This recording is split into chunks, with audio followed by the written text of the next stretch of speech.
प्रशांत किशोर ने एक चीज तो है कि पलायन के मुद्दे को राष्ट्रीय फलक पर ला दिया है, बिहारी अस्मिता को राष्ट्रीय फलक पर उन्होंने लाया है, उन्होंने लचर शिक्षा व्यवस्था को एक्सपोज किया है, उन्होंने दिलीप जायसवाल ऐसे व्यक्ति को खुले आम चैलेंज किया है, उसने अशोक चौधरी ऐसे व्यक्ति को आंख में आंख डालकर बोलता है कि तुम चोर हो। साथियों, यह कोई अलग बात है क्या कि नेपोटिज्म का अगर कोई सबसे बड़ा उदाहरण है तो वो अशोक चौधरी हैं। इनकी बेटी में क्या मेरिट है संभवी चौधरी में, जिन्होंने इन्होंने टिकट देकर एडजस्ट किया? क्या मेरिट है उस लड़की में, बताइए मुझे। क्या इनके दामाद में मेरिट है सायन कुणाल में, जिसको इन्होंने धर्म न्याय परिषद का मेंबर बनाया? आप मुझे इन प्रश्नों को बताइए। तो अगर आपको लगता है कि जो प्रशांत किशोर मुद्दे उठा रहे हैं वो मुद्दे बहुत ही तार्किक मुद्दे हैं, और अगर आपको लगता है कि प्रशांत किशोर ये चुनाव हारते हैं तो प्रशांत किशोर की हार है, तो आप गलत हैं, आप फरेब में जी रहे हैं। अगर प्रशांत किशोर ने पलायन के मुद्दे को उठाया है, अगर प्रशांत किशोर हारेंगे तो दिल्ली की सड़कों पर जो बिहारी रेखा खींच रहा है उसकी हार है, जो बेंगलोर के ट्रैफिक पर जो मोटरी ढो रहा है वह उसकी हार है,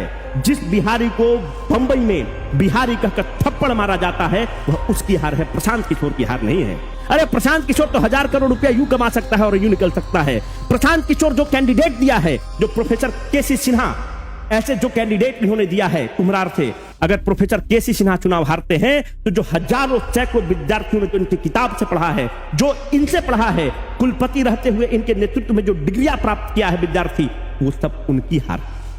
यह प्रशांत किशोर की हार नहीं है। मुद्दे हमारे यही होने चाहिए कि मुद्दा हमारा बेरोजगारी होना चाहिए, मुद्दा हमारा लचर शिक्षा व्यवस्था होना चाहिए, जर्जर अस्पताल, डीएमसी की अस्पताल अच्छी है कि नहीं ये होना चाहिए, आपके जिला अस्पताल में आईसीयू और वेंटिलेटर की फैसिलिटी है कि नहीं इस पर होना चाहिए। आप भाजपा, कांग्रेस, जदयू, जनसुराज करते निकल जाएंगे, पर जब अपने बाप को स्ट्रेचर पर ढोते ढोते फर्स्ट फ्लोर से सेकंड फ्लोर और सेकंड फ्लोर से थर्ड फ्लोर और एमआरआई वाले बिल्डिंग में जब आपको घुसाएगा तो उस समय आपको पता चलेगा कि देश में और बिहार में कुछ नहीं चाहिए, मात्र हमें दो चीज चाहिए, एक अच्छा स्वास्थ्य व्यवस्था चाहिए, एक अच्छा हेल्थ सिस्टम चाहिए और एक अच्छा हमें एजुकेशन सिस्टम चाहिए। उसके बाद बिहारी कैपेबल है कि वो सब काम को कर सकते। तो हमें ये नहीं सोचना चाहिए कि कौन व्यक्ति जीत रहा है, कौन व्यक्ति हार रहा है। प्रशांत किशोर का हार ऐसे ऐसे जो लोग हैं, जो ताकतवर लोग हैं, जो हनक से बिहार में चलते हैं, ऐसे लोग हैं जिनको लगता है कि हम पे कोई प्रश्न नहीं उठा सकता है, उन लोगों की जीत होगी। प्रशांत किशोर का क्या है, 1000 करोड़ रुपया का ऐसे भी ये गाइडेंस देते हैं, ऐसे भी सलाहकार हैं, स्ट्रेटेजिस्ट है, ये काम करेंगे और खूब आराम से जीत सकेंगे।